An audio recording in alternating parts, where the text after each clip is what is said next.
अब महाराज उन्होंने देखा ये हट्टा कट्टा बढ़िया मोटा ताजा है, देवी अच्छी प्रसन्न होगी।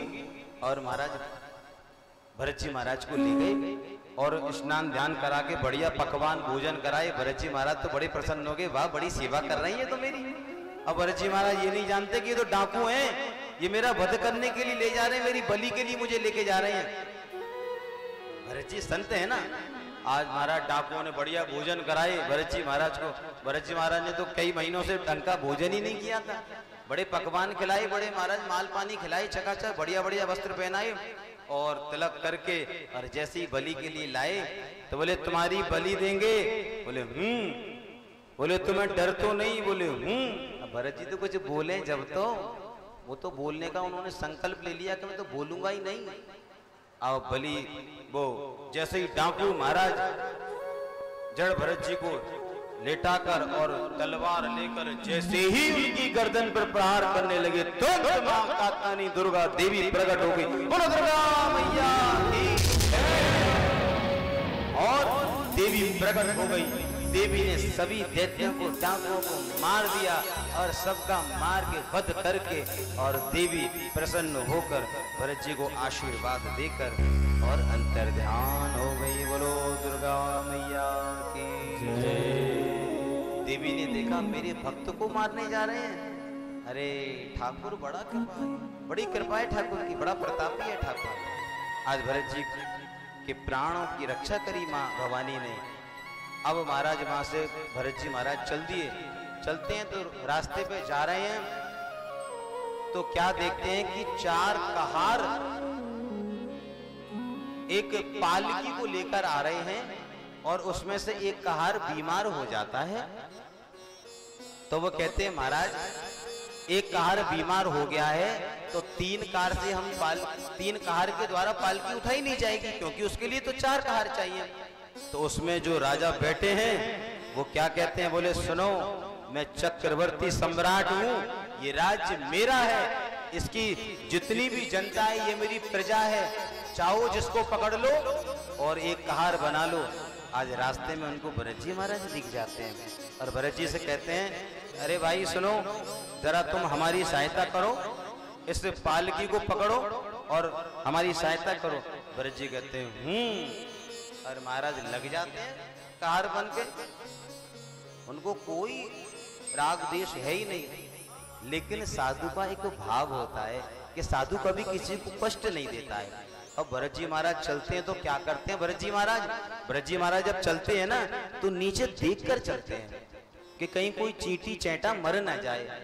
साधु चले पापा पैया चींटियां बचाएंगे। महाराज साधु बड़े भाव से बड़े देख देख कर चलते हैं। अब भरत जी महाराज ने क्या देखा, आगे तो चींटियों का झुंड जा रहा तो महाराज उछल गए, कूद गए महाराज। अब कूदे तो क्या हुआ, जो अंदर राजा बैठा था ना उसकी खोपड़ी टकराई पालकी में। अब महाराज खोपड़ी जब किसी से जोर से टकराती है ना तो खोपड़ी पे वो हो जाता है ना गोल गोल। अब महाराज बड़ा क्रोध आया राजा को, बोले देख के नहीं चलते हो, तुमको पता नहीं कि तुम चक्रवर्ती सम्राट की पालकी उठा रहे हो? वो 3 कहार हाथ जोड़कर बोले महाराज क्षमा, महाराज प्रार्थना करते हैं, हमारी कोई गलती नहीं है, हम तो सही तरीके से चल रहे हैं। ये जो नया कहार आया है ना ये उछल उछल के चलता है महाराज, और इससे बोलो ढंग से चले। बोले जी महाराज। अब आगे फिर चल रहे हैं, थोड़ा दूर का और चले तो महाराज और चींटियों का झुंड आया। अब के तो महाराज जड़ भरत जी ने और ऊंची छलांग लगाई। अब जैसी छलांग लगाई तो पालकी उछली, और उछली तो क्या हुआ, उस राजा की नाक पालकी में लग गई। अब वो राजा बड़ा तिल में ला गया और बोला अरे रोको पालकी। अब पालकी रोकी और आज उसमें से राजा नीचे उतरा और कहता है अरे क्या तू बीमार है? हट्टा खट्टा है, बढ़िया मोटा ताजा है, लंबा चौड़ा है, गोरा चट्टा है? कहीं लगता है कि तेरी चिकित्सा करनी पड़ेगी। कौन कह रहा है? ध्यान से सुनना। पालकी में जो राजा बैठे हैं वो है राजा रहुगण। आज रहुगण कह रहे हैं अरे लगता है कि तेरी चिकित्सा करनी पड़ेगी, हैं? हट्टा कट्टा है और तुझे पता नहीं मैं चक्रवर्ती सम्राट राजा रहुगण हूं, तुझे मेरी पालकी उठाने में तो प्रसन्नता होनी चाहिए, और तू कूद कूद कर चलता है। आज महाराज जड़ भरत जी गंभीर हो गए, बोले कि आज मुझे बोलना पड़ेगा, यदि आज नहीं बोला तो इस राजा का अभिमान जो है वो दूर कैसे होगा। आज पहली बार श्री जड़ भरत जी महाराज बोले क्या कि सुचो दे जातस्य ही में न संति। आज पहली बार श्री जड़ भरत जी बोलते हैं क्या, बोले कौन राजा, कहां का राजा, कैसा राजा, कौन राजा, कौन प्रजा, क्या तू मुझे दंड देगा, तू मुझे दंड देगा है? कि इस शरीर को दंड देगा, बता तू दंड किसको देना चाहता है, तू दंड मुझे देगा कि इस शरीर को देगा जो नश्वर है, और तू दंड देगा तो किसे, किस प्रकार। आज जड़ भरत जी बोले तू कहता है मोटा है, हट्टा कट्टा है, गोरा है, लंबा चौड़ा है, तो क्या मैं मोटा हूं, मैं पतला हूं है? मोटा होना, पतला होना, गोरा होना, काला होना ये शरीर का भेद है, आत्मा तो अमर है, ये शरीर है। अरे कोई पतला है, कोई मोटा है महाराज, कोई लंबा है तो कोई महाराज गिट्टा है, कोई काला है तो कोई गोरा है। तो बोले तू किसको दंड देगा, और तू कह रहा है कि तेरी चिकित्सा करूंगा। तू बीमार है तो तू क्या चिकित्सा करेगा। अरे गेहूं को पीसते पीसते आटा बना सकते हो, लेकिन आटे को पीस पीस कर क्या बनाओगे, मैदा है? अब मैदा को पीस के क्या बनाओगे बताओ भाई। गेहूं के पीस के तो आटा बना लोगे, आटा को पीस के मैदा बना लोगे, अब मैदा को पीस कर क्या बनाओगे हैं? एक मधुमक्खी एक फूल से रस लेती है, हैं? उससे एक फूल से इत्र बनता है, फूल से इत्र तो बन गया, अब इत्र से क्या बनाओगे ये तो बताओ। इत्र से कुछ बनता है क्या? इत्र तो इत्री है, ठाकुर सेवा में आपके लगाने में काम आता है। आज जड़ भरत जी कह रहे हैं कि तू कहता है कि मुझको पालकी नहीं चलानी आती, तो मैं कौन और तू कौन है? अरे राजा ये पालकी ये पृथ्वी का एक टुकड़ा है, दूसरा टुकड़ा तू है और तीसरा टुकड़ा मैं हूं, और हमारे ये तीनों टुकड़े मिलाकर एक टुकड़ा और बन जाएगा, तो क्या कर लेगा वो टुकड़ा है? तो परिश्रम होगा किसका? इतनी बात सुनकर महाराज रघुगण पालकी से कूद गया और जड़ भरत जी के सी चरणों में गिर गया और थरथर कांपने लगा। बोले भगवान भगवान आप कौन हैं? आप कौन हैं? आप नारायण तो नहीं? आप नारायण तो नहीं? आप वशिष्ठ मुनि तो नहीं? या कहीं स्वयं भगवान कपिल देव तो नहीं कि जिनका सत्संग पाने के लिए मैं जा रहा था? हैं? आप कौन है? मैं प्रार्थना करता हूं भगवान आप मुझे बताएं।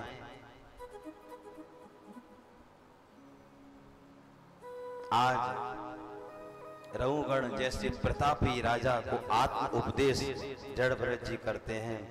कहते हैं रघुगणे तपसा नयाति न चेज्जया निर्वपणा तत्रहाता।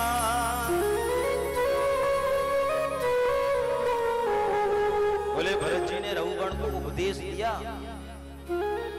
और उपदेश कहा कि महापुरुषों का जब तक सत्संग नहीं करोगे तब तक आत्मबोध तुमको नहीं होगा।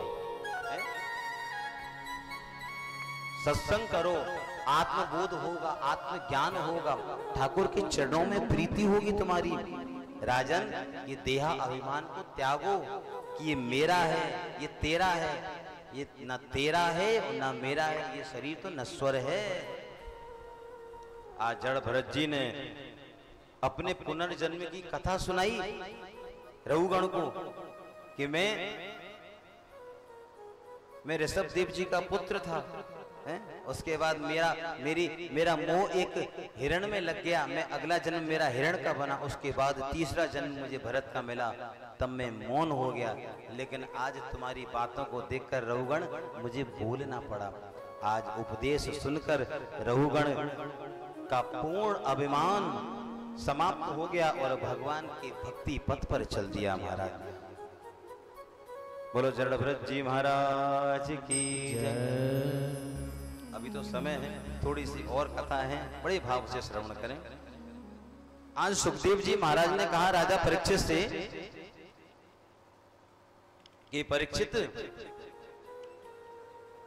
3 जन्मों की भरत जी नहीं बोले, आज क्यों बोले? बोले जब 3 जन्मों तक नहीं बोले तो आज क्यों बोले? बोले यदि आज नहीं बोलते तो एक राजा का अभिमान दूर नहीं हो पाता। एक राजा जो अज्ञानी था उसको सदमार्ग पर पहुंचाना ही तो संत का काम है? आप गलत मार्ग पर जा रहे हैं और किसी संत की शरण प्राप्त हो जाए, संत की शरण प्राप्त करने के बाद भी यदि आपका जीवन गलत मार्ग पर चला जाए तो ऐसे संत की संगत करना निरर्थक है। आज ये जो दास कथा कह रहा है ना, संतों की कृपा ही से कह रहा है। हम आपको सत्य बताएं, केवल गुरु कृपा से ही ये संभव हुआ है। केवल हमारी श्री राधा रानी राधा रमण लाल की कृपा से संभव हुआ है, श्री बिहारी जी महाराज की कृपा से संभव हुआ है।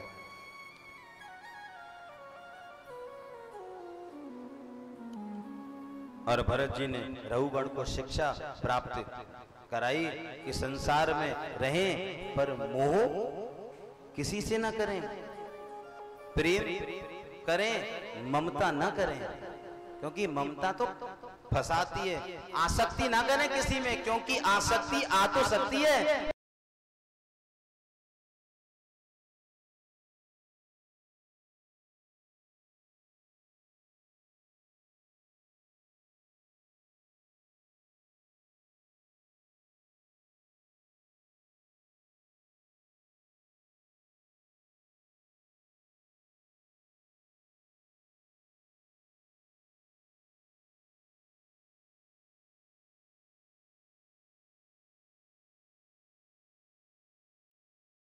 और अब एक कथा आती है कि पंचम स्कंद के 26वें अध्याय में भैया नरकों का वर्णन आता है। अब आप लोग बताओ तो मैं आपको नरकों की कथा सुनाऊं। और देखो भैया, हमें तो नरक जाना नहीं है, और श्री धाम वृंदावन में बैठकर और ऐसे सुंदर गौशाला नगर में बैठकर, ठाकुर के मंदिर में संतों की शरण में बैठकर, श्रावण मास में बैठकर और ये सुंदर अमर कथा श्रीमद् भागवत कथा सुनने के बाद भी भला कोई नरक जाएगा? साक्षात गोलोक जाएगा भैया। तो कोई नरक जाना चाहता है तो बताओ, नरक की कथा सुनाएं, नहीं तो आगे बढ़े, आगे बढ़े। चलिए बोलो वृंदावन बिहारी लाल की जय। चलिए थोड़ा सा जानकारी जरूर दे दें आपको कि देखो भैया 28 प्रकार के नरक होते हैं? अलग अलग पाप करने पर अलग अलग नरकों में आपको जाना पड़ता है। पाप हर प्रकार के होते हैं, जैसे कि परस्त्री गमन, चोरी करना, डाका डालना, है किसी का धन है आपने छीन लिया जबरदस्ती धोखा देकर, है बहुत तरीके के पाप हैं। माता पिता का धन छीन के माता पिता को घर से बाहर निकाल दिया, तो उन लोगों को 28 प्रकार के नरकों की यातनाएं करनी पड़ती हैं। उसमें कुंभिपात, महारौरव, रौरव, अंधकूप, कृमि भोजन, प्राण रोध, तामिश्र, अंध तामिश्र आदि आदि बहुत सारे नरक हैं महाराज। 28 प्रकार के नरक हैं। ज्यादा नरकों में हमें कोई मतलब ही नहीं, क्योंकि हमें तो नरक जाना ही नहीं है। तो आइए षष्ठम स्कंद में प्रवेश करते हैं। बोल वृंदावन बिहारी लाल की। बड़ा सुंदर अजामिल उपाख्यान कहते हैं सुखदेव जी महाराज। कहते हैं बड़ा सुंदर एक ब्राह्मण था, और वो ब्राह्मण बड़ा वेद वेदांत का पाठ करता था, ज्ञानी था। एक दिन एक वैश्या का किसी पुरुष के संग गमन करते देख लिया, तो इसका चरित्र बिगड़ गया। उस वेश्या में उसका हृदय लग गया, उस वेश्या को घर ले आया। घर ले आया तो वेश्या आई तो बोली कि घर में तुम्हारे कौन है? बोले ये मेरी पत्नी है, ये मेरा पुत्र है। बोलो या तो हम रहेंगे या फिर ये रहेंगे। आज उस ब्राह्मण ने अपनी पत्नी और बच्चे को घर से बाहर निकाल दिया और रहने लगा। अब लेकिन उसका हृदय तो भक्ति में था ना। आज अजामिल स्नान ध्यान करके सुबह सुबह बैठ गया और भजन इत्यादि करने के लिए। उसकी पत्नी बोली सुनो, ये भजन पाठ पूजा नहीं चलेगी यहाँ पे, जाओ धन कमाओ, हमको धन की और आवश्यकता है, अभी कमाने की उम्र है, जाओ धन कमाओ। अब वो धन कमाने चला गया, पति में इतना आसक्त हो गया। मैंने कहा ना आसक्ति मत करना। क्यों कि आसक्ति आ तो सकती है भैया, जा नहीं सकती। आज तो अजामिल तो महाराज इतना मदर उद्दंडी हो गया महाराज कि इधर चोरी करता, डकैती डालता महाराज। अब तो वो मदरा पीने लग गया है, मांस भक्षण करने लग गया, दुराचारी हो गया। काली पट्टी बांधकर नंगी तलवार लेकर जब निकलता बाजार में तो लोग दुकानें बंद कर लेते, शटर बंद कर लेते, अपनी किवाड़े अपने घरों के दरवाजे लगा लेते। ओहो बड़ा पापी है, कब किसको लूट ले कोई पता ही नहीं है। ऐसा अजामिल है। आज अजामिल के गांव में कुछ संत आए और संत आए तो किसी से पूछते हैं कि भैया यहाँ कोई भक्त रहता है क्या? अरे हम उसके घर जाकर थोड़े आज रात्रि विश्राम करना चाहते हैं, रात्रि विश्राम करेंगे, प्रसाद पाएंगे, सुबह अपने आश्रम क्यों निकल जाएंगे। तो लोगों ने कहा ये संत लोग क्या है ना, ये बड़े सबके घर ऐसे ही चले जाते हैं मुंह उठा के, आज इनको थोड़ा सा मजा चलाएं। ऐसा भाव लोगों में, कुछ क्रूर स्वभाव के लोग होते हैं। आज उन्होंने बोले हमारे गांव में एक बहुत सुंदर पंडित जी रहते हैं अजामिल नाम के, आप जाइए उनके घर जाइए, और वो बड़े मितव्ययी हैं, बड़े मितभाषी हैं, बड़े मृदुभाषी हैं, बड़े सज्जन हैं, आप उनके घर जाइए। अब उन संतों को क्या पता कि वो अजामिल तो महाराज महान चोर डाकू बन गया है। आज संत उसके घर आते हैं, संत के दर्शन करके जो उसकी भार्या है वो अभिभूत हो जाती है और कहती है अरे संत भगवंत आप हमारे यहाँ आए, लेकिन हमारे घर का प्रसाद तो अशुद्ध है, आप हमारे घर का प्रसाद कैसे पाएंगे? हम तो वैश्या हैं, हमारे हाथ का प्रसाद आप कैसे पाएंगे? आप संत हैं, भगवंत हैं। संत बोलते देवी कोई बात नहीं, आपके मन में श्रद्धा तो है, आप हमको सूखा सामान दे दीजिए, हम स्वयं बना लेंगे। तो आज उसकी पत्नी ने कुछ आटा दाल चावल इत्यादि दे दिए, संतों ने बढ़िया प्रसाद बनाया और प्रसाद बना के पाने लगे। अर्धरात्रि में अजामिल एक हाथ में महाराज बोतल, एक हाथ में तलवार लेके, पीछे एक कंधे पे मरा हुआ मृग पड़ा हुआ है और लेके आ रहा है खून से लथपथ होके महाराज, और देखता है ये कौन है बाबा जी लोग हैं, किसने बुलाया इनको? पत्नी कहती है साइलेंस, अंडरस्टैंड। ओहो, पत्नी के बस में ये अजामिल रहता था महाराज। अजामिल शांत हो गया, बोला सुनो ये संत आए हैं ना, इनसे कुछ कहना नहीं, ओके? बोला या ओके। अब संत शांत बैठ गया महाराज अजामिल।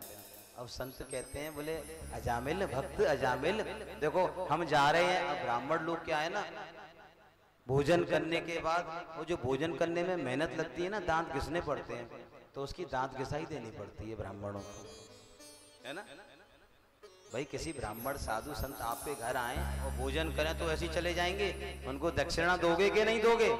तो ब्राह्मण संत कहते हैं बोले अजामिल अब हमको कुछ दक्षिणा पानी दे दो, हम चलते हैं। अजामिल बोला अरे संतों यही दक्षिणा है कि मैंने तुम्हारे ये लोटा कमंडल थाली छीने नहीं है, मैं इनको छीन लूंगा ना तो इनसे भी वंचित हो जाओगे, सीधे निकल जाओ यहाँ से चुपचाप। संत बड़े, संत हृदय नवनीत समाना, महाराज मक्खन के जैसा हृदय होता है संतों का। संत बोले अरे अजामिल हम तुमसे कुछ धन इत्यादि की कामना नहीं करते, हम तो केवल ये कह रहे हैं कि तुम्हारी पत्नी को हमने देखा वो गर्भ से है, हैं? यदि तुम्हारे महाराज अजामिल के तो पहले से ही 6-7 बेटा पहले से ही थे और फिर एक गर्भणी हो गई उसकी पत्नी, तो बोले कि अजामिल अब तुम्हारी पत्नी के गर्भ से जो पुत्र पैदा हो उसका नाम हमारे कहने से नारायण रख देना। बोला हाँ ठीक है रख देंगे, अब तुम जाओ यहाँ से, बहुत हो गया, चलो जाओ जाओ। तो अब संत चले गए। आज कुछ दिन पश्चात महाराज उसकी पत्नी के गर्भ से एक सुंदर पुत्र पैदा हुआ, उसका नाम रख दिया अजामिल ने नारायण। अब तो वो सबसे छोटा बालक था और घर में जो सबसे छोटा बालक होता है ना उससे सब प्रेम करते हैं। अब अजामिल का तो बड़ा प्रेम हो गया उस बालक में। अब कहता है, अरे बेटा नारायण आओ आओ बेटा प्रसाद पाओ मेरे संग, आओ खाना खाओ। अरे बेटा नारायण आओ, अरे बेटा नारायण आओ मेरे संग सो जाओ। अरे बेटा आओ मैं तुमको स्नान कराता हूँ। नारायण नारायण नारायण नारायण दिन भर नारायण नारायण करता है महाराज। आज अंतिम गति के लिए अंत समय आया, यमराज आ गए और बांध के ले जाने लगे। जैसे ही तो कह रहा है, चिल्ला रहा है, अरे बेटा नारायण, अरे नारायण, अरे ओ नारायण, जोर जोर से चिल्ला रहा है, अपने पुत्र को आवाज दे रहा है। पुत्र ने तो सुना नहीं, लेकिन ऊपर बैठे हमारे गोविंद नारायण ने सुन लिया और अपने पार्षदों को भेज दिया, जाओ अजामिल को लेके आओ मेरे पास। अब पार्षद आ गए। अब पार्षद कहते हैं, इसको छोड़ दो, इसको हमको लेके जाना है। अब यमराज के गण कहते हैं, बोले ये तो महान पापी है, ये तो यमराज के यहाँ जाएगा, इसको तो नरक की यातना करनी है। बोले ये पापी नहीं है, इसने नारायण का नाम पुकारा है। बोले अरे ये नारायण का नाम नहीं ले रहा है, ये अपने बेटे को बुला रहा है। बोले कि बेटा आदि काल से है क्या इसका? सत्य कौन? सत्यम परम धीमहि, सत्य तो नारायण है। बोले नारायण असली नाम तो नारायण गोविंद का ही है ना, उनके कहने पर ही तो हम अपने बच्चों का नाम रखते हैं, किसी का गोविंद, किसी का गोपाल, किसी का मुरारी, किसी का कृष्ण, किसी का माधव। अब गोपाल तो बड़ा उद्यमी है, बड़ा उद्यम करता है। ठाकुर जी के बालक है ना गोपाल जी, गोपाल बड़ा उद्यम करता है। मैया के जब यशोदा मैया के यहाँ गोपाल रहता है ना, बड़ा नटखट, बड़ा चंचल है। आज पार्षद कहते हैं कि इसने नारायण का नाम लिया है, आज नारायण की सदगति हो गई और अजामिल की सदगति हो गई, नारायण के धाम में गया। तो मैंने कहा ना, अंतमति सागति, अंत में नाम लिया नारायण का तो मोक्ष को प्राप्त हुआ, वैकुंठ को प्राप्त हुआ वो अजामिल। बोलो श्री नारायण भगवान की। अब कथा आती है कि अदिति और दिति के संतानों की और मरुत गणों की उत्पत्ति का वर्णन आता है। आगे बड़ी सुंदर कथा आती है कि पुंसवन व्रत की विधि का उपाख्यान होता है और यहाँ पर षष्ठम स्कंद पूर्ण होता है। बोलो श्रीमद् भागवत महापुराण की जय। हम षष्ठम स्कंद को यहीं प्रणाम करते हैं। आगे सप्तम स्कंद में बड़ी सुंदर कथा आती है, क्या कि नारद युधिष्ठिर का संवाद होता है। एक बार सनत कुमार जी जा रहे होते हैं नारायण भगवान के दर्शन करने। युधिष्ठिर पूछ रहे हैं नारद जी से, तो नारद जी बता रहे हैं सनत कुमार जी की कथा। क्या? बोले एक बार सनत कुमार जा रहे हैं नारायण के दर्शन करने। भाई नारायण उनके पिता हैं, पुत्र हैं ना ब्रह्मा जी के, और ब्रह्मा जी सब उन्हीं के पुत्र हैं। तो बोले कि अरे हमें नारायण के दर्शन करने के लिए जाने दीजिए। तो उनके तो द्वारपाल हैं, उनका नाम है जय और विजय। तो नारद जी कथा सुना रहे हैं। बोले युधिष्ठिर, आज वो जय विजय कौन है? नारायण के द्वारपाल। और वो द्वारपाल अंदर जाने नहीं देते हैं सनकादिकों को, उनको रोक देते हैं। अब रोक देते हैं तो सनकादिक क्या करते हैं, उनको श्राप दे देते हैं कि जाओ तुमको 3 जन्म राक्षस के जन्म में भोगना पड़ेगा। अब नारायण आते हैं और नारायण से वो प्रार्थना करते हैं कि देखो प्रभु, हमने तो अपना केवल कार्य ही तो किया। भाई द्वारपाल का कार्य है, द्वार पे कोई आए उसको रोकना। यदि समय मिलने का है तो मिलने दिया जाएगा और नहीं है तो रोक दिया जाएगा। आज हमको इन्होंने श्राप दे दिया। तो नारायण कहते हैं अरे सनकादिकों, इनको आशीर्वाद दो। तो सनकादिक उनको आशीर्वाद देते हैं कि अवश्य तुमको हमने श्राप तो दिया है, तुमको 3 बार राक्षस बनना पड़ेगा, लेकिन जब जब तुम राक्षस बनोगे तब नारायण को प्रकट होना पड़ेगा। तुमको तुम्हारा वध करने के लिए नारायण प्रकट होंगे। तुम्हारा द्वापर में शिशुपाल और दंतवक्र, और त्रेता में रावण और कुंभकर्ण, और इधर अभी आपने कथा सुनी हिरण्याक्ष की, और हिरण्यकश्यप की। और महाराज कल की वो अभी हमने आपको कथा में बताया ना कि हिरण्याक्ष का भाई था हिरण्यकश्यप। महाराज नारायण से बड़ा बैर करता था, क्योंकि उसको पता लगा ना कि नारायण ने तो मेरे भाई को मारा है शुकर बन के, तो नारायण से बड़ा बैर करता था। एक दिन वन में चला गया, वन में जाकर और ब्रह्मा जी की तपस्या करने लगा। ओम ब्रह्मणे नमः, ओम ब्रह्मणे नमः, जोर जोर से महाराज तप कर रहा है। आज ब्रह्मा जी प्रसन्न हो गए, प्रकट हो गए और बोलते हैं मांग। हिरण्यकश्यप तू क्या मांगना चाहता है? तो हिरण्यकश्यप क्या मांग रहा है जरा ध्यान से सुनना। कह रहा है ब्रह्मा जी मुझे वरदान दो कि मैं अमर हो जाऊं। ब्रह्मा जी बोलते हैं कि देखो अमर तो हम भी नहीं है, एक समय हमारा भी आता है कि हमको भी अपना शरीर त्यागना पड़ता है। तो देखो बेटा अमर तो हम भी नहीं है, इसलिए अमरता के सिवा तुम कुछ और मांग लो। हिरण्यकश्यप बोला 2 मिनट का समय दोगे ब्रह्मा जी? बोले हाँ हाँ देंगे। अब ये हिरण्यकश्यप पीयूष जी बड़ा चालू था, बड़ा चालाक था। अब इसने क्या किया, वो कह रहा है कि अब मैं जो जो वरदान मांगू देते जाना। ब्रह्मा जी बोले तथास्तु। अब कह रहा है ना मैं दिन में मरूं ना मैं रात में मरूं। बोले तथास्तु। बोले ना ऊपर मरूं ना नीचे मरूं। बोले अच्छा। बोले आपके बनाए हुए 12 महीनों में से किसी महीने में न मरूं। बोले अच्छा। बोले दिन में न मरूं रात में न मरूं। बोले अच्छा। बोले न नर से मरूं न नारायण से मरूं। बोले अच्छा। बोले न जीव से मरूं न किसी जानवर से मरूं। बोले अच्छा। बोले हो गया? अरे अभी कहाँ हुआ, रुको ना। बोले अच्छा। तो बोले कि न घर के अंदर मरूं और न घर के बाहर मरूं। घर में ही मर जाए, घर गिर गया, अवल घर में दब के मर गया तो कहीं बाहर आए कोई बिजली गिर गई तो बोले न घर के मरूं न बाहर मरूं। बोले न जल में मरूं न नभ में मरूं। ब्रह्मा जी बोले मर काई को मरे ही मरे। अब बड़े परेशान हो गए ब्रह्मा जी। बोले कितना चालाक है देखो ये हिरण्यकश्यप, सारी बुद्धि लगा ली इसने। बोले किसी प्रकार मतलब में मरूं ही नहीं। ब्रह्मा जी बोले तथास्तु और अंतर्ध्यान हो गए। अब तो महाराज ये हिरण्यकश्यप बड़ा आतताई हो गया। अब इसने देख लिया कि अब तक मुझे कोई मार ही नहीं सकता। अपने राज्य में महाराज जितने भी मंदिर थे विष्णु भगवान के सब तोड़वा दिए, यज्ञ आदि बंद करवा दिए, चौराहों पर तिराहों पर अपनी मूर्ति बनवा दी। बोले अब कोई नारायण का भजन नहीं करेगा। अब सब बोलो हिरण्यकश्यपो नमः, हिरण्यकश्यपो नमः। अरे बोलो तो सही, कोई बोलेगा क्या? अब संत तो बोलते ही नहीं है। क्यों? वो तो नारायण का भजन करते हैं। अब तो अपनी चालीसा बनवा दी महाराज। बोले सब हिरण्यकश्यप चालीसा का पाठ करेंगे रोज रोज सुबह।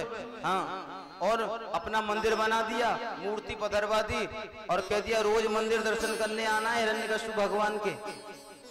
अब तो खुद को ही भगवान समझने लगा, क्योंकि उसको पता है कि मुझे कोई मार ही नहीं सकता। महाराज हिरण्यकश्यप की पत्नी है कयाधु। कयाधु के 3 पुत्र हुए, बाद में 1 पुत्र हुआ। चौथे पुत्र बड़ा सुंदर नाम श्री प्रहलाद जी महाराज।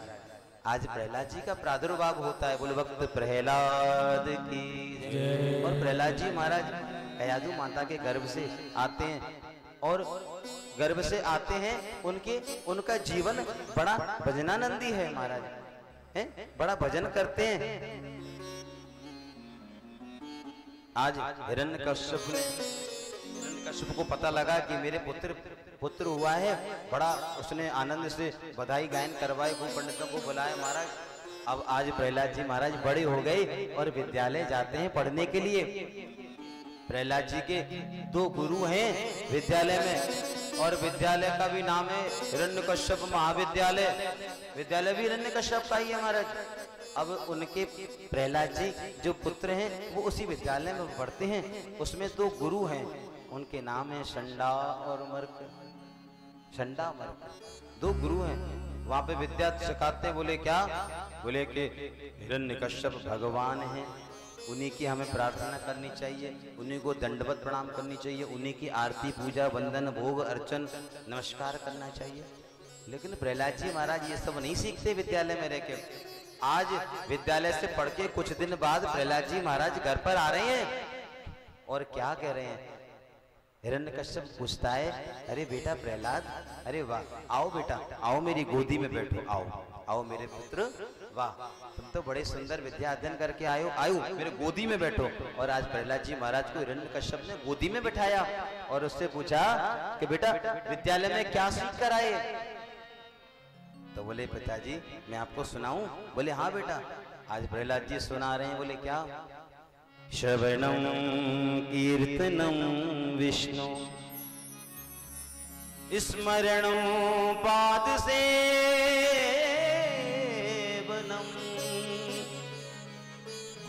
अर्चनं वंदनं दास्यम्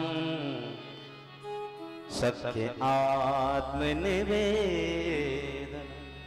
बोले पिताजी पहली भक्ति है श्रवण भक्ति, ठाकुर की कथा सुनो। बोले हैं ठाकुर की कथा सुनो? अरे क्या पढ़ के आया है तू विद्यालय में? बोले महाराज जी 9 प्रकार की भक्ति है, श्रवणम कीर्तनम विष्णु स्मरणम पाद सेवनम अर्चनम वंदनम दास्यम सत्य आत्मनिवेदनम। बोले भक्ति की बात करता है? मेरे विद्यालय में भक्ति किसने सिखाई तुझे? बोले मुझे किसी ने नहीं सिखाई, ये ठाकुर की भक्ति है, मुझे ठाकुर जी की कृपा से ये याद हुई है। बोले प्रेम भक्ति कैसी है? प्रेममय भक्ति भाव है। बोले कि सबसे बड़ी भक्ति है श्रवण, और श्रवण भक्ति के आचार्य कौन है? श्री परीक्षित जी महाराज, उच्च कोटि के श्रोता हैं श्री परीक्षित जी महाराज। बोले श्रवणम कथा सुनो, कीर्तनम कीर्तन करो, और स्मरणम ठाकुर का सुमिरन करो, स्मरण करो, ठाकुर की याद हमें सदा बनती रहे, सदा याद आती रहे। पाद सेवनम ठाकुर के चरणों की सेवा करो, और बोले अर्चनम पूजा करो, वंदनम प्रणाम करो, और सख्य आत्म निवेदनम ठाकुर को प्रणाम करो, आत्मा से उनका आत्मा में प्रादुर्भाव करो। बोले सब सो नवदा भक्ति भली, जिन जिन करी तिनकी मति अनंत नाव टली। ये गोपियों का भाव है भक्ति के प्रति कि श्रवण परीक्षित तरे राजा ऋषि, कीर्तन कर सुखदेव कि सुमरन कर प्रहलाद जो उबरे, सुत कमला हरि पद सेव। कि अर्चन प्रभु वंदन सुपलक सुत दास भाव हनुमान, सखा भाव अर्जुन बस कीनी, श्रीपति श्री भगवान। और फिर आत्मनिवेदन कि आत्मनिवेदन कियो बलि राजा। सब निवेदित कर दिया ना बलि ने। आगे कथा सुना, बलि कौन है आगे सुनाइए आपको। कि आत्मनिवेदन कियो बलि राजा, राख्यो श्री हरि कृपाल। कि प्रेम भक्ति हो बिन्ने की, बलि प्रेमानंद दास। बोले ऐसी है महाराज भक्ति है, दास भाव। हनुमान जी महाराज, महाराज सेवा में ही लगे रहते हैं। हनुमान जी महाराज हिरण्यकश्यप ने जोर से धक्का मारा, अरे दुष्ट क्या शिक्षा ग्रहण करके आया है तू? भक्ति भक्ति भक्ति भक्ति कर रहा है, नारायण इसका उसका नाम ले रहा है। नारायण पापी है तू जानता है, मैं ही हूं भगवान। और संडा मर्क को बुलाया और डांट फटकार लगाई, क्या पढ़ाते हो? विद्यालय चलाना है कि विद्यालय डुबाना है? बोले बोले महाराज जी गलती हो गई, अब ढंग से अब पकड़ के ले जाते हैं हिरण्यकश्यप के विद्यालय में प्रहलाद जी महाराज को, कौन चंडामर्क, और ले जाते हैं और क्या करते हैं, दंड देते हैं। महाराज प्रहलाद को बड़ा दंड देता है हिरण्यकश्यप है। वो भक्ति छोड़ती ही नहीं है, कभी जेल में डलवा देता है, कभी हाथी के पैर से कुचलवाता है, कभी सर्पों के जंगल में छोड़ देता है। एक बार तो महाराज उसने क्या किया, पहाड़ से धक्का दे दिया प्रहलाद जी को। महाराज जल से नारायण प्रकट हो गए और कमल में वो प्रहलाद जी महाराज को भर लिया, चोट नहीं लगने दी प्रहलाद जी महाराज को। ऐसे नारायण भगवान है। आज तो बहुत हो गई। आज हिरण्यकश्यप की एक बहन थी, क्या नाम था उसका, है उसका नाम था होलिका। हिरण्यकश्यप की बहन बोली भैया चिंता मत कर, ऐसा दुष्ट पापी तेरे घर में पैदा हुआ है, ऐसे पुत्र को तो जला के खत्म कर देना चाहिए। बोले बहन जलाने की बात कर रही है, पहाड़ से गिरा, सर्पों के बीच छोड़ा, हाथी के पैर से कुचलवाया, जेल में डाल दिया, जहर पिला दिया, मरता ही नहीं है, न जाने कौन सी अमर बूटी पी के आया है। बोले चिंता मत कर, मैंने ब्रह्मा जी की तपस्या करके ये जो चादर है ना, ये चादर ऐसी वैसी चादर नहीं है। हाँ बोले कैसी चादर है, बोले फायर प्रूफ। कैसी है, फायर प्रूफ। बोले आग से बचाने वाली है। बोले इससे मैं तो बच जाऊंगी, प्रहलाद जल के भस्म हो जाएगा। अब तो महाराज चिता बना दी और चिता पे बैठ गई होलिका मैया। और होलिका मैया बोली अरे मेरा बेटा, अरे प्रहलाद आओ बेटा। बोले जी बुआ जी, आओ बेटा मेरी गोदी में बैठो। अब गोदी में बैठ गए प्रहलाद जी महाराज, और इधर महाराज अग्नि लगा दी, जोर जोर से चिता जलने लगी। अब जोर जोर से चिता जलने लगी, लेकिन प्रहलाद जी को तो शीतलता का प्रदान हो रहा है, क्योंकि नारायण जिनकी रक्षा कर रहे हैं उनको क्या कोई भरोसा कोई कर सकता है। अब होलिका मैया चादर ओढ़ के बैठी है, इधर प्रहलाद जी महाराज जाप कर रहे हैं, ओम नमो भगवते वासुदेवाय, ओम नमो भगवते वासुदेवाय, ओम नमो भगवते वासुदेवाय, जाप कर रहे हैं। अब क्या हुआ, जोर से हवा चली, और हवा चलते में क्या हुआ, जो चादर होलिका ने ओढ़ रखी थी, होलिका पे से उतर के और प्रहलाद जी महाराज के ऊपर आ गई। महाराज प्रहलाद जी तो कीर्तन करते रहे और होलिका जल के भस्म हो गई। बोलो होलिका मैया की। तभी से तो हम लोग ब्रज में होलिका दहन करते हैं ना, तो उसमें एक छोटे से गोबर के प्रहलाद जी भी बनाते हैं। तो पहले तो उनको रख देते हैं, लेकिन जब अग्नि लगाते हैं तो प्रहलाद जी को उतार लेते हैं और होलिका को जला देते हैं। यही प्रथा चली आ रही है। आज होलिका भी मर गई। अब तो बड़ा क्रोधी हो गया हिरण्याक्ष, और कह रहा है प्रहलाद से, अरे दुष्ट कैसा पापी है रे, तू तो मरता ही नहीं है। आज चंडामर्क को कहते हैं उसको ले जाओ और ढंग से इसको पढ़ाई कराओ, समझे ना, इसकी भक्ति छुड़वाओ। आज चंडामर्क ले जाते हैं फिर से। अब क्या हुआ, एक दिन चंडामर्कों को आ गया कहीं से निमंत्रण। अब ये जो ब्राह्मण होते हैं भैया, निमंत्रण को नहीं छोड़ते हैं, चल दिए निमंत्रण पे। अब बोले सुनो प्रहलाद जी, सुनो भाई, तुम हिरण्याक्ष जी के बेटे हो ना, तो तुम समझदार हो, तुम पे जिम्मेदारी छोड़ के जा रहे हैं विद्यालय की। हमको समय लगेगा, शाम तक आएंगे, तो विद्यालय का ध्यान रखना। बोले जी गुरुजी चिंता मत करो, हम ध्यान रखेंगे। अब तो गुरुजी गए। अब विद्यालय में केवल प्रहलाद जी महाराज और जितने विद्यार्थी हैं, तो प्रहलाद जी की सब आज्ञा पालन करते हैं, जितने भी विद्यार्थी हैं, जितनी भी सखा हैं। तो प्रहलाद जी से बोले, प्रहलाद जी बोले देखो आज गुरुजी तो है नहीं, तो आज अध्ययन तो होगा नहीं, तो बोले हम बैठकर एक खेल खेलते हैं। बोले जी, बोले क्या खेल खेलना है। बोले सब मेरे चारों ओर बैठ जाओ, और देखो जो मैं कहूं वो तुम कहना, है ना। बोले ठीक है। अब क्या कह रहे हैं, श्रीमन नारायण नारायण नारायण, श्रीमन नारायण नारायण नारायण। प्रहलाद जी गा रहे हैं, नारायण नारायण नारायण, श्रीमन नारायण। हरि हरि गाओ, हरि बोल, प्रेम से गाओ। श्रीमन नारायण नारायण नारायण,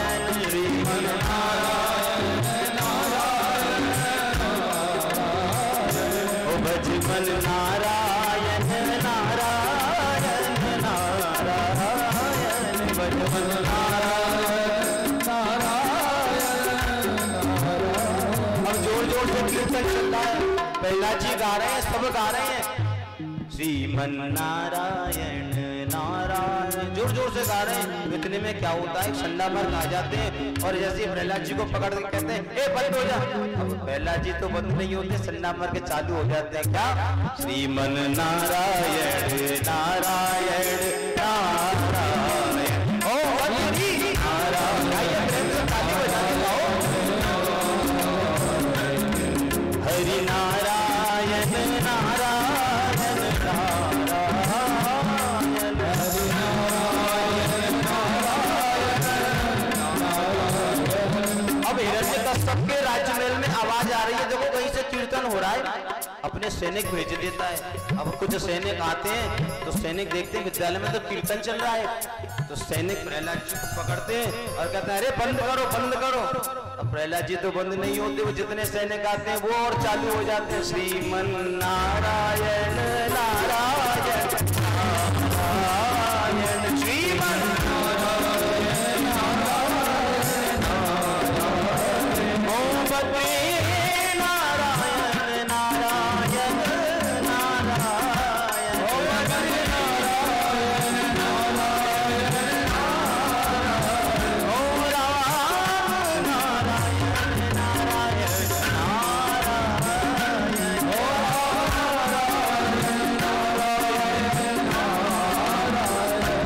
केशव नारायण नारायण नारायण केशव नारायण नारायण।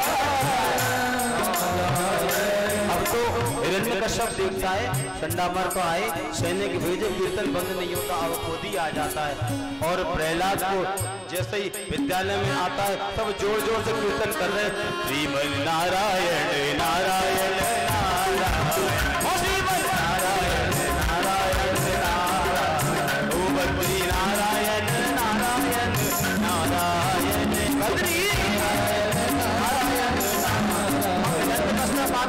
जैसे प्रहलाद को पकड़ के कहता बंद करो, बंद करो।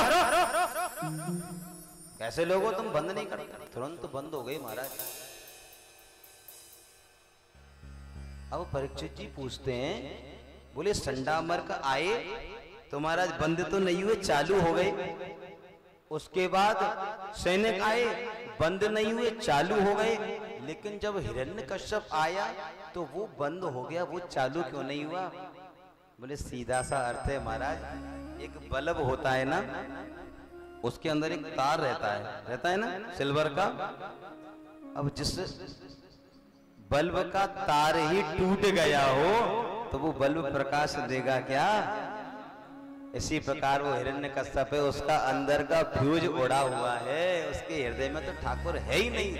आज बड़ा क्रोधी हुआ और पकड़ के ले आया प्रहलाद जी को अपने राज्य महल में और अरे दुष्ट, अरे तू पापी, तू नारायण का भजन करता है, तू तो करता ही करता है, विद्यालय के सारे बच्चों को तूने नारायण नारायण सिखा दिया और नारायण नारायण नाम तो ले रहा है ना वो।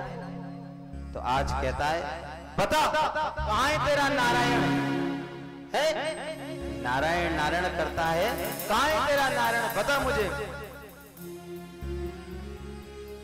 आज प्रहलाद जी कहते हैं कि ना के वनम में भवतश्च राजन सर्वे बलम बलिनाम च परेशान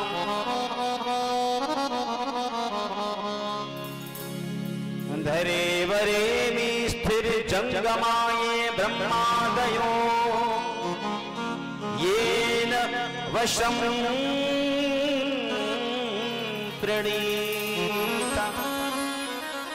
हिरण्यकश्यप पूछता है कहाँ है रे तेरा भगवान, जरा मुझे तो बता। कहता है पिताजी नारायण तो रोम रोम में है, नारायण तो सर्वत्र है, आप में राम, मुझ में राम, सब में राम समाया है? कर लो इस जगत से प्यारे कोई नहीं पराया है। ये जग पराया नहीं है, सब में राम समाया है, सब में राम है। ईश्वर अंश जीव अविनाशी, सब में राम ही तो है। पृथ्वी में, आकाश में, जल में, थल में, नभ में, है ऊपर नीचे आगे पीछे, है हर स्थिति में, हर जगह में, हर काल में, हर प्रकाल में, हर युग में, हर दिन में, हर प्रहर में ठाकुर है पिताजी, हर जगह नारायण है। तो आज हिरण्यकश्यप कहता है, एक सामने खंबा कहता है, क्या इस खंबे में भी तेरा नारायण है? बोला हाँ पिताजी, इस खंबे में भी मेरा नारायण है। आज तो हिरण्यकश्यप को बड़ा क्रोध आया और हिरण्यकश्यप ने उठाई अपनी गदा और जोर घुमा के एक खंबे में मारी, मारा खंबा करके गिर गया और बड़ी जोर से एक सिंह गर्जना हुई और महाराज शेर के रूप में भगवान नृसिंह प्रकट हो गए। बोलो नृसिंह भगवान की रक्षा के लिए भगवान नृसिंह प्रकट हो गए। कौन कहता है भगवान नहीं आते? ठाकुर भक्त की रक्षा के लिए तुरंत प्रकट हो जाते हैं। आज प्रहलाद जी की रक्षा के लिए भगवान नृसिंह उस खंबे से प्रकट हो गए और बड़े क्रोध में है आज नृसिंह भगवान, और दोनों भुजाएं उठा के दौड़ पड़े और महाराज हिरण्यकश्यप को पकड़ लिया, पकड़ के अपनी जंघाओं पे लिटा दिया और घर के बीच में जो देहली होती है ना, उस देहली पर बैठ गए। अब हिरण्यकश्यप से युद्ध कर रहे हैं, युद्ध करके पकड़ के अपनी जंघाओं पर बिठाकर बीच में देहली पर बैठ गए कमरे के और बोले बता अब तू। अब हिरण्यकश्यप कहता है कि आप मुझे मार नहीं सकते। बोला क्यों? क्योंकि मुझे वरदान है कि ना तो मैं दिन में मरूं, ना मैं रात में मरूं। बोले ना आकाश में मरूं, ना पृथ्वी में मरूं, और बोले देवताओं की बनाई सृष्टि में किसी से न मरूं, है न नर से मरूं, न नारायण से मरूं, न किसी अस्त्र से मरूं, न शस्त्र से मरूं, है नारायण के दिए हुए बनाए हुए 12 महीनों में से किसी में न मरूं, न जल में मरूं, न धब में मरूं, मतलब किसी में मरूं ही नहीं। तो बोले देख, ना तो तू घर के अंदर है और ना तू घर के बाहर है, तू तो बीच में बैठा है देहली पर, और देख ना तू जमीन पर है और ना तू आकाश में है, तू मेरी जंघाओं पर बैठा है रे। और देख ये नाखून देख रहा है बड़े बड़े। बोले हाँ ये तेरे लिए ही बढ़ाए हैं मैंने। हाँ बोले ना तू अस्त्र से मरेगा ना शस्त्र से मरेगा। तो बोले देख ये जो नाखून है ना, ये ना तो शस्त्र है ना ये अस्त्र है। नाखून काटने पर आपको दर्द होता है क्या? नहीं। निस्तेज है, इनमें प्राण भी है और प्राण नहीं भी है। ये बढ़ते हैं तो प्राण है इसका मतलब, लेकिन उनको जब काटते हैं तो हमको दर्द नहीं होता। और बोले देख तू बोला 12 महीने में नहीं मरेगा, तो तेरे लिए मैंने स्पेशल आज 13वां महीना बनाया है। हर 3 साल के बाद एक महीना आता है, उसको हम कहते हैं मलमास, और पुरुषोत्तम श्री नारायण भगवान ने उसको बनाया, इसलिए उसको कहते हैं पुरुषोत्तम मास। और 12 महीनों से अधिक है इसलिए उसको क्या कहते हैं? अधिक मास। तो बोले उन 12 महीनों में नहीं, तेरे लिए स्पेशल 13वां महीना बनाया मैंने। तो अब बता, अब तो हमारा सारे वरदान भूल गया हिरण्यकश्यप।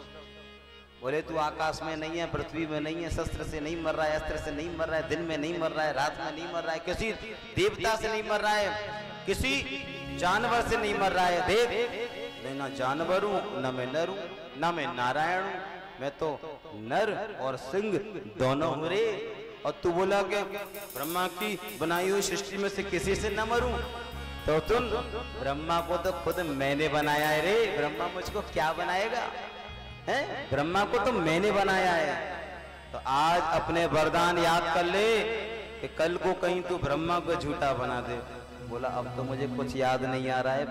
नहीं याद आ रहा है तो आज महाराज नरसिंह ने बड़े क्रोधी हो रहे हैं, लाल लाल आंखें हो गई क्रोध के मारे। महाराज दोनों हाथ उठाए और जोर से हिरण्यकश्यप के सीने में लगा के जोर और अंतड़ियाओं को निकाल के और गले में डाल दी मालाओं की तरह और फेंक दिया। और एक क्रोध में महाराज अब नृसिंह भगवान को शांत कौन करे। आज नृसिंह भगवान की स्तुति कर रहे थे, देवता आ गए हैं। देवता बोले अरे अरे आप चले लक्ष्मी मैया, आप चले। लक्ष्मी मैया आई, अरे सुनो हमारे तो स्वामी हैं, अभी जाएंगे ना, अभी शांत हो जाएंगे, चिंता मत करो। हाँ जैसी लक्ष्मी मैया आई, स्वामी जी प्रणाम, जोर से एकदम गरजा महाराज। ओ लक्ष्मी मैया भागी सीधे चली गई। बोले अरे ये कौन है भैया, ये मेरे पति नहीं है। हाँ ऐसे कोई मेरे पति है। अरे महाराज डर गई। आज तो बड़े क्रोध में है नरसिंह भगवान। प्रहलाद जी स्तुति करने लगे महाराज नरसिंह भगवान की, बड़ी सुंदर प्रहलाद जी स्तुति कर रहे हैं। क्या कह रहे हैं, आइए हम सब बड़े प्रेम से गाते हैं। प्रभु जय जगदीश हरे, प्रभु जय जगदीश हरे, प्रभु जय जगदीश हरे, प्रभु नरसिंह रूप धरे। तब कर कमल बरे नख मदभुत श्रृंगम, तब कर कमल बरे नख अद्भुत श्रृंगम, गलत हिरण्यकशिपु धनु भृंगम,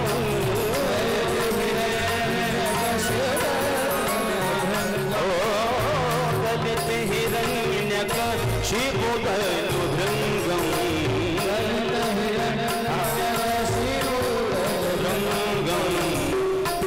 केशवाधृत नरहरि रूपम, केशवाधृत नरहरि रूपम, केशवाधृत नरसिंह रूपम, केशवाधृत नरहरि रूपम, प्रभु जय जगदीश हरे।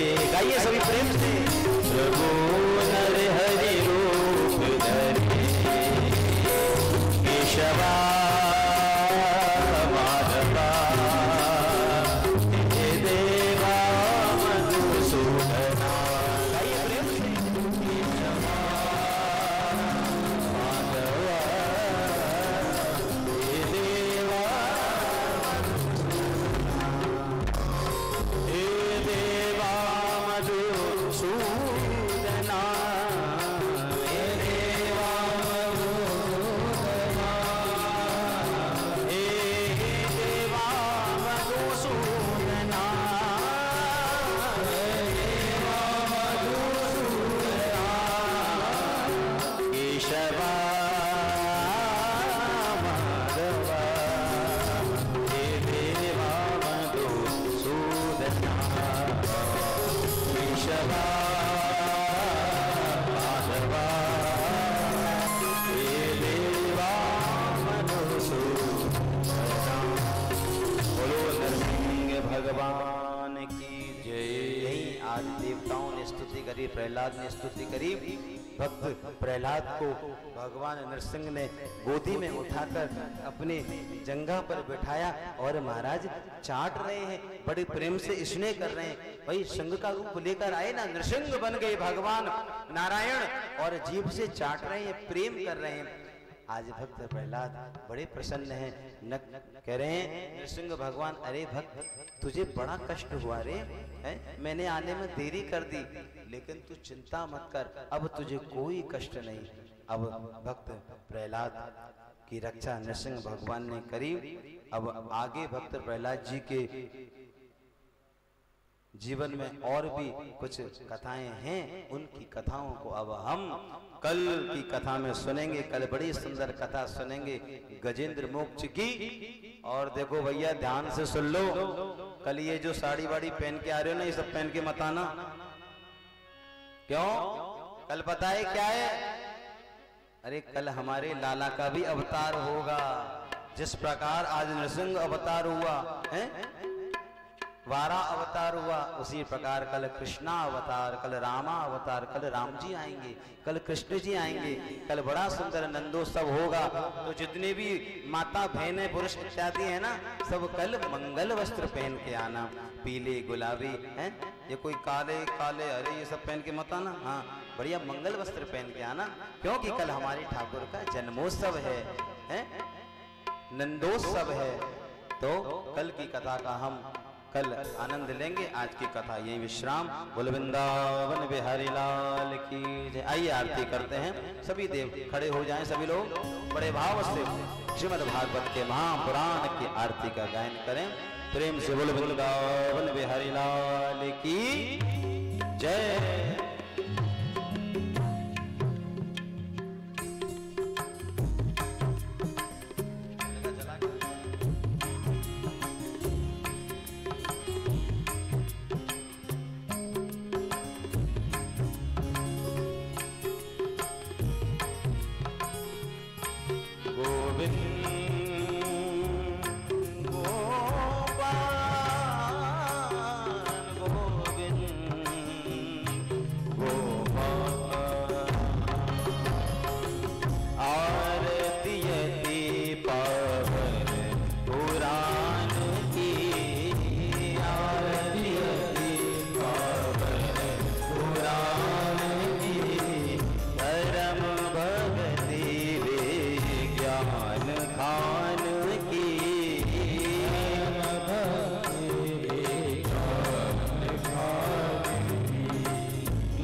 Shri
शांति विश्व देवा शांति क्षमा शांति रे ओम शांति शांति शांति ओम जगनेन जगन्मय जंत देवास्तानि धर्माणि प्रतिमान्यासन्नः तेहनाकं महिमानः सचन्त जत्र पूर्वे शाद्याः सन्ति देवाः ओम राजाधिराजाय प्रसहसाहिने नमो वयं वैष्णवनाय कुर्महे समे कामान् काम कामाय मह्यं कामेश्वरो वैष्णवनो ददातु कुबेराय महाराजाय नमः ओम एकदन्ताय विद्महे वक्रतुण्डाय धीमहि तन्नो दन्ते प्रचोदयात् हरिः ओम कात्यायनी च विद्महे कन्याकुमारी च धीमहि तन्नो दुर्गे प्रचोदयात् हरिः ओम तत्पुरुषाय विद्महे महादेवाय धीमहि तन्नो रुद्र प्रचोदयात् सेवन्ते कामकुलचम्पकपाटलाब्जे पुन्नागजातकरवीरसालपुष्पे बिल्वप्रवाल तुलसी दलमञ्जरे त्वं पूजयामि जगदीश्वर मे प्रसीद नानाश्वन्त पुष्पाणि यथा कालोत्सवानि च पुष्पाञ्जलिर्मया दत्त गृहाणत् परमेश्वर मंत्र पुष्पांजलि समर्पयामि बोले भगवान की जय बांके बिहारी लाल की जय राधा रानी सरकार की जय व्यास जी महाराज की जय सुदेव जी महाराज की जय परीक्षित जी महाराज की जय जय जय श्री राम।